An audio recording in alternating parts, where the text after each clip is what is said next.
All right. Thank you, Anne Marie. Hello, everyone. Good to see you all. Let me see if I can do this. Ooh, okay. We're full screen. Um, so yep, let's okay. So just briefly, first, I just want to say thank you so much for joining us today. I know that a lot of you are very, very busy. I know a lot of you are volunteers.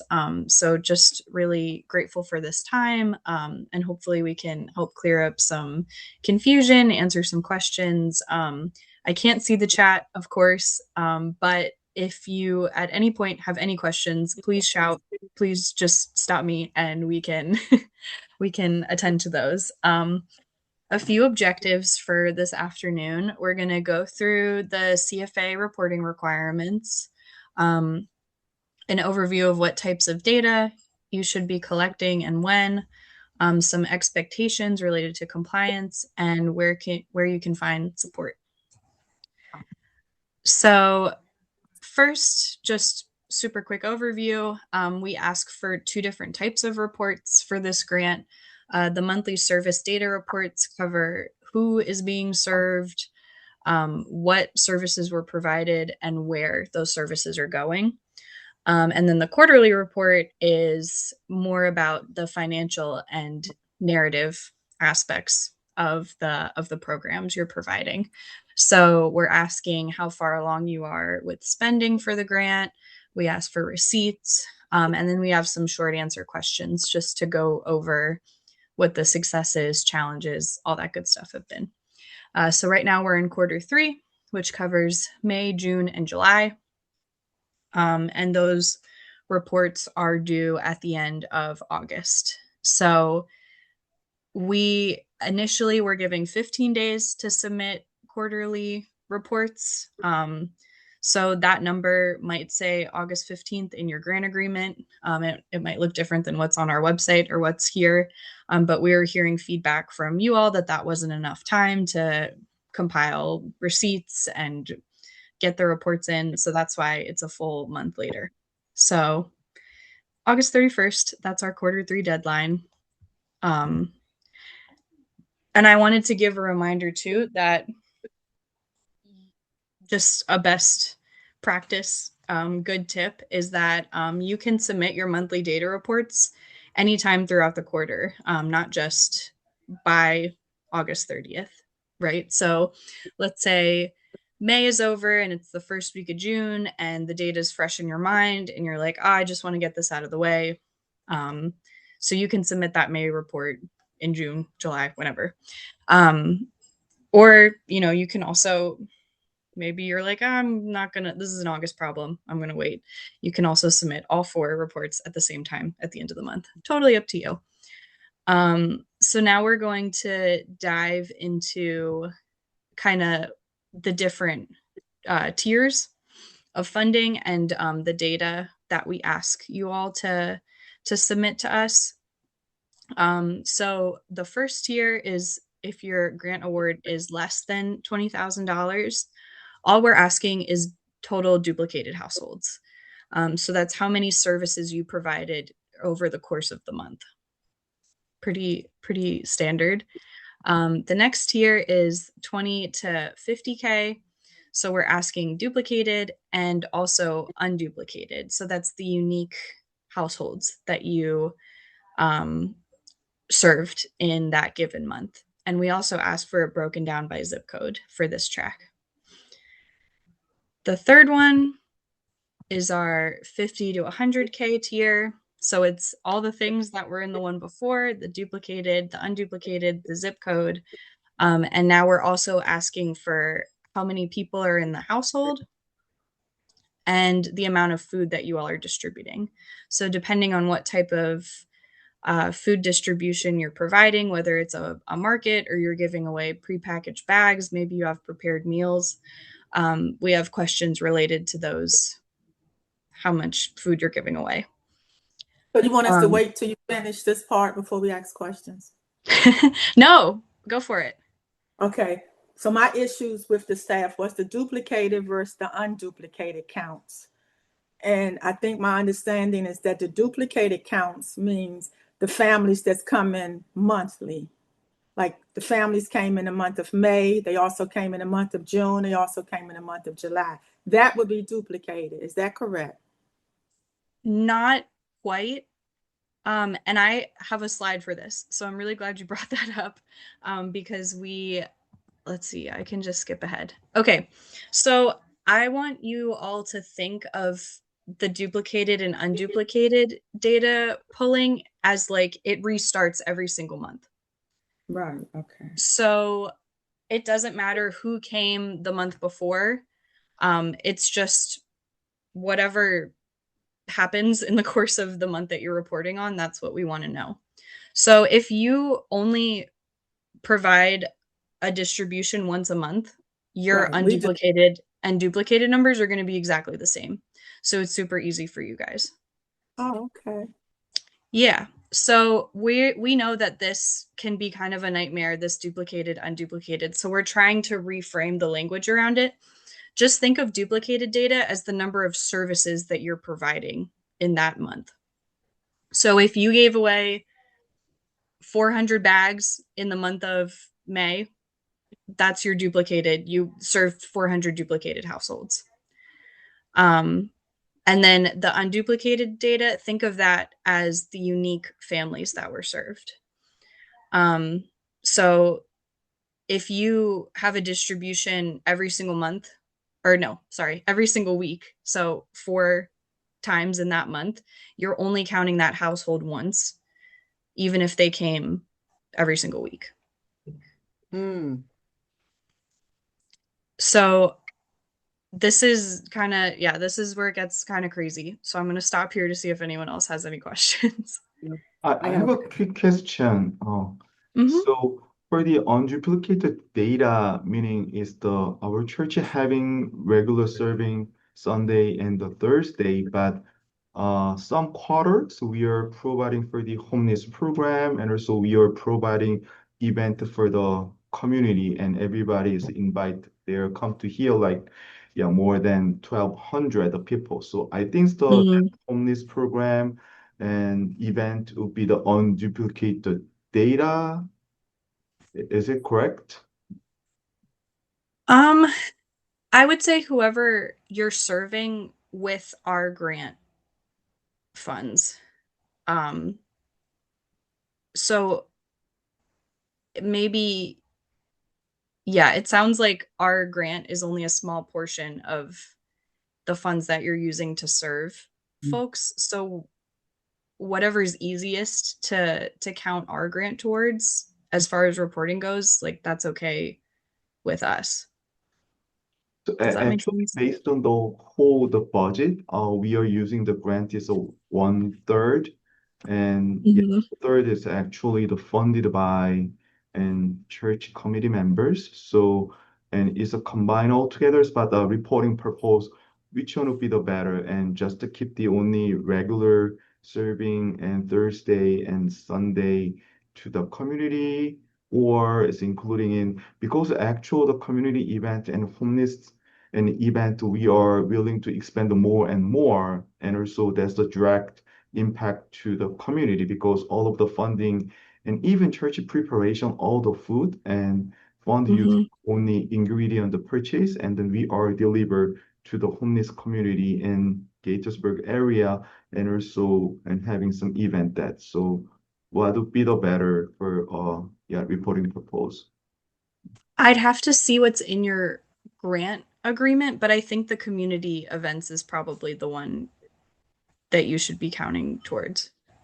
Okay. I think just to avoid confusion, because I attended Daniel's community event. Me Hmm. personally, I don't think I would include that in reporting.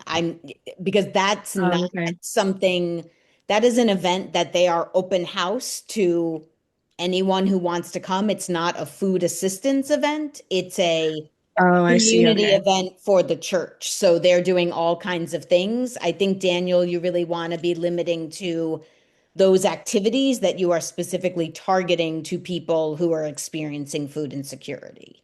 Okay, I see. I So I see. would say maybe the home, like if you're using any Yeah, OFSR that one. funds for the homeless, outreach, that makes Better. sense, but I would not include your general community activity for the church. Okay, good, good. Yep. And I had a question. Hmm. Um, we distribute food once a month. They register with the Capillary Food Bank. And so the only time we do a unique service is at Christmas and Thanksgiving, where they give them each, we give people food baskets. That's about 1,500 people. Other than that, I think our duplicated and unduplicated data, and this, you just clarified some things for me, would be the Good. same number. Yep. Yep. If you're only distributing once a month, Right same now, number. probably were not correct. And so I probably will do a resubmission on that one. So for Christmas and Thanksgiving, where we do one extra meal, that's basically what we're doing. And a lot of it is donated food from our local churches. Some of it does come out of the food bank, but a lot of it is donated. And in that situation, it's the only month we give extra food, other than through our registration at Capillary Food Bank. So would that be counting in that particular case when most of the food is donated? Probably not. I thought. Um, I'd say if household numbers go up a little bit in those months, since some of it is bought through CAFB, Mhm. like that makes sense, and we can make a note of that so we recognize that that's what's happening. But Okay, I'll do and if that. it's easier not to count those when the majority of it is donated, that makes sense. We keep separate records on those so we know exactly who's coming for that food over the holidays and our regular clients. Okay, that Oh, helps. perfect. So I will probably go back and revise a couple of one I just submitted. Okay. That's why we're here. No worries. You just Thank you. clarified a whole bunch of stuff for me on this one. Thank you much. Good, I'm glad. Thanks. Okay, I'm done. Any other questions related to duplicated versus unduplicated data? I have a question. So we're also a Mhm. once a month. This is Candace. We're also once a month, and we Mhm. have a set amount of families that we do give food out to. What happens when we go over that number? How do we add that in? So it's not always consistent, but there will be some months we'll go over the total amount. So how would we would that still be continued duplicated? Because sometimes they may come back and sometimes they may not. So how do we register that? But you're only just, I was oh, going to say, I sorry. think what we're getting into here is that problem that came up the last time Mm-hmm. about new to them versus new to you. Mm-hmm. Yeah. Yeah, this came up in our in-person training as well. We Yeah, like having data on who's new to you all in any given month or year is like that's good data that I'm sure you track, but we don't need that on our end for our grant. Okay. So if you're only distributing once a month and you're like, I have 300 bags that I'm giving away once a month, that's 300 duplicated and unduplicated. And it doesn't matter if it's March, like if they came in February or December, like it resets every single month. Okay. Thank you. So it should be super easy for you guys actually. All right. Thank you. Yeah, of course. I think we were making it hard. Yeah, and that's what we're trying to avoid. All right. Um, yep, as always, if more questions come up, feel free to shout. Otherwise, we can move on to the okay, yeah. So this is basically what I was talking about before is actually no, I haven't gotten into this, sorry. So if you are asked to report on zip code totals, ideally when you all of those zip code numbers that you input should add up to the number of households that you're reporting on as well. And the same with the number of services that you're providing. Like if it's prepackaged boxes or bags, that number is also the same as duplicated households because it's the number of services. Another thing that I wanted to just bring up is that your unduplicated households will always be less than or equal to your duplicated households. Because when you think about it, you can't be serving more people than you have services, if that makes sense. And then lastly, if you're reporting on pounds, make sure that you're reporting on all of the total number of pounds that you distributed in that month, just not just the weight of one bag or one box. So those are some little notes related to the monthly reports. Going into our quarterly financial and narrative reports, these are, there's only 4 of them. They're quarterly, and they're cumulative. So we want to know the total amount of money that you've spent towards the grant to date. And that's broken down by direct food purchases and operational costs. We used to, if you were an FY25 CFA grantee, you know that we had this template that we made you like download and fill out, and you had to do math, and that was way too complicated. Now we just want to know, it's like a text field. You just write how much you've spent, and then our system can do the math itself. So hopefully that's easier as well. If you have any comments related to the budget, maybe you're a little bit behind on spending because a shipment didn't come in on time, or you've overspent a little bit. Maybe you had a big holiday that you were anticipating you were going to be using extra funds, that kind of thing you would write in the comments. And then we ask for uploads, receipts, proof of program costs incurred. And in the next slide, I'll talk a little bit more about that.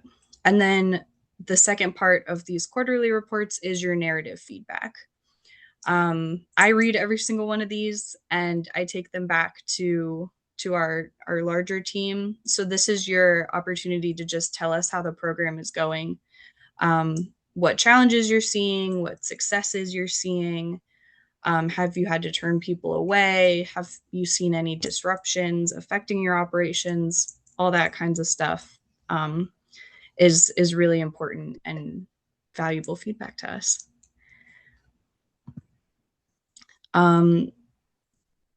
So yeah, this is our financial report. We want to know how much funds are left at that point in the grant period. So with your monthly reports, if it's easier for you to submit the data related to all the services that you're providing, there's an option in the reporting platform to say that I'm providing data on CFA and outside funded activities. But with these financial reports, we really want to know just specific to our grant, how much funds you've spent and how much are left.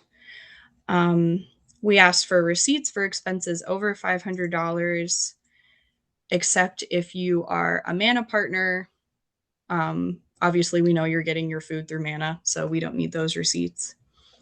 And then the narrative reports, successes, challenges, all that good stuff. I think, yeah.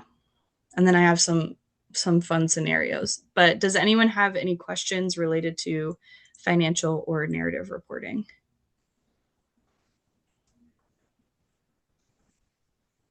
Okay, sounds good. Okay, now we have some activities. My first scenario, Kira's Community Food Pantry held one food distribution in July. 85 families attended. What is our unduplicated and duplicated household counts? Feel free to just shout it out. 85. 85 families. 85 families. Yep. For both of these. For both. Since you only held one distribution in July, these numbers are the same. Wow. God, that was so easy and we made it so hard. Super easy. 85. Now we're getting a bit more in the weeds. So let's say Anne Marie's food pantry held 2 food distributions in July. The first one, she served 60 families, and the second one, 55 families. Of the 55 families that attended the first one, there were 25 also attended the second one, and 30 of them were first-time clients. What are our unduplicated and duplicated household counts? I'm sorry that I'm making you do math. Okay, Continue on distribution number 2. so let me see this. 25. Also. 20. Attended and distributed. This time clients.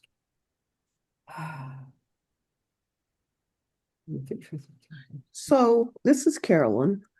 Of the 25 attended the distribution of the, I'm sorry, let me try to, I always have to write this out.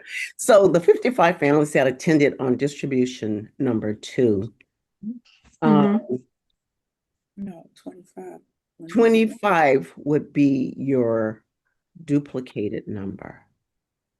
And the unduplicated number, I don't know if you asked me that question. Yeah, so the duplicated number I have, I'm sorry. Let me try answering the questions. What is the unduplicated household count for the month? So that's the number of unique individuals that you Yeah. served in July.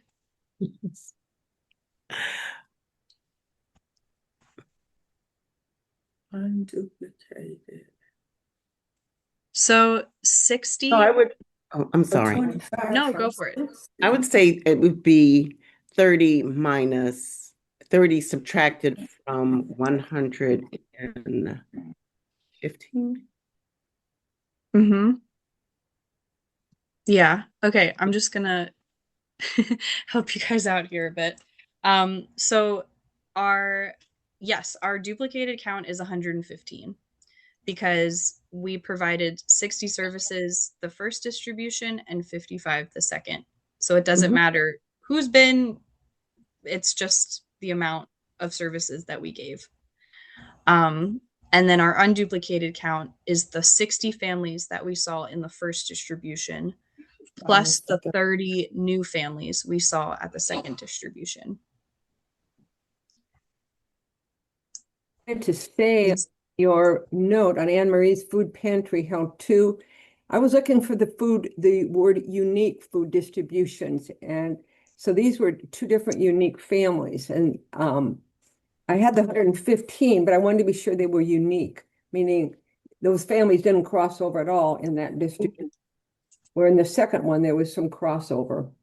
And that was So it is the total. for your duplicated count, it doesn't matter who's unique. Okay. It's just the amount of services that you provided that month. okay.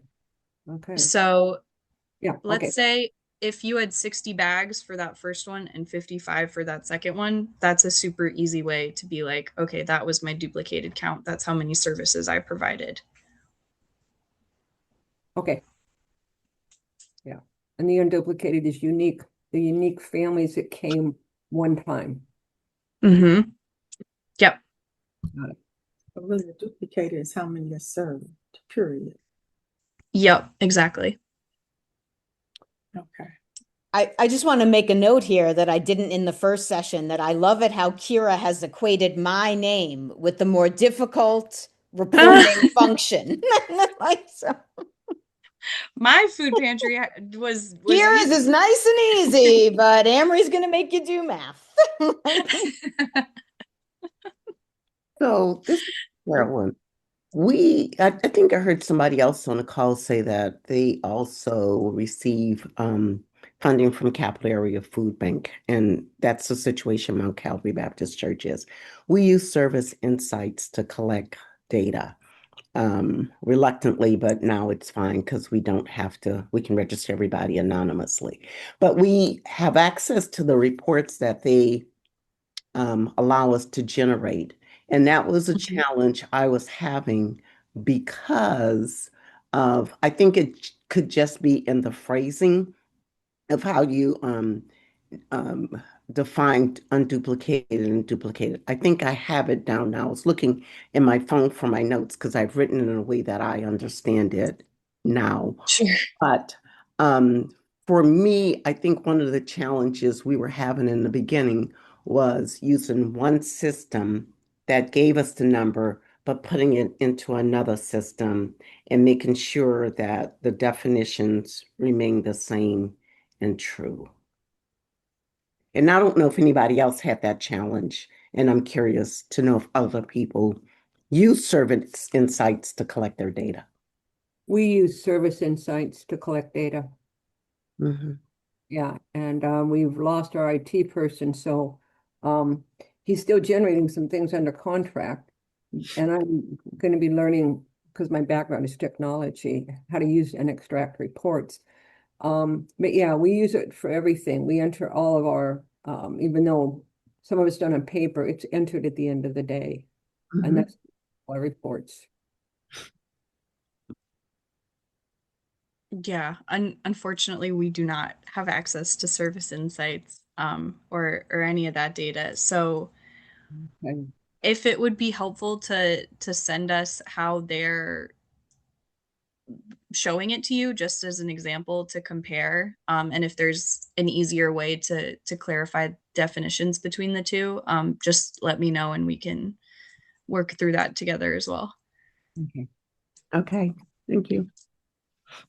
Great. And then my last scenario, it's okay. Oh, I forgot I had a bonus question. So how many prepackaged boxes or bags should you report for this month? 115. 115. Woohoo. That's exactly it. Because they put the number times the percent. Yeah. That's the amount of duplicated households, the amount of services. Same question. Okay, my last scenario, and then I'll stop torturing you guys with math problems. Juan's food pantry held food distributions every week this month. Those are the amount of families that he served at each one. What are our unduplicated and duplicated counts?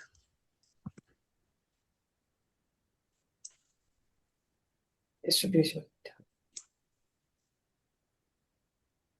So the easy answer, Total, yeah. yes, The unduplicated are the unique people. So whatever, I can't do the math. Yeah. Whatever 20 and 18 and 22. we would get 80, I think. Right. Yes. 90. Yeah, that's Yeah. right. Word unique. That was the problem. Yeah. That again, how many unique and not enough information. That's exactly right. I'm tricking you guys a little bit. Right. So we do not have enough information to know which one of these were repeat clients. Yeah. If you're in a funding tier where we need duplicated and unduplicated, unfortunately, this is not enough data pulling to get the information we need. But we do know duplicated household counts. We served 80 families between all of those numbers. So if they're unduplicated and we can't get the count, we can because of Service Insights, but put that kind of answer down. Am I correct? I would say talk to us. Okay. I think that you all have such unique distributions. Okay. If we can help you start to collect this information, we can definitely provide one-on-one assistance to get there. Thank you. All right. So just as a reminder, Anne Marie and I and the OFSR and Food Council team are here to provide technical assistance, guidance, templates, anything you need. We have these community conversation slots that connect you with a member of the OFSR staff. And depending on the focus area that you choose is who you get matched with. So if you have a question related to your CFA grant, you'll probably talk to me or Catherine. If you have a data collection question, you'll probably be connected to Juan. If you are a food recovery grantee, which I don't think anyone here is, you'll work with my colleague Yeti, who's our food recovery coordinator. I have some resources linked here, and we're going to send out these slides, so it should all be easy to see with the reporting platform, the performance reporting guidelines for CFA, and then just some general grant compliance that's linked on our website here. So that's it. That is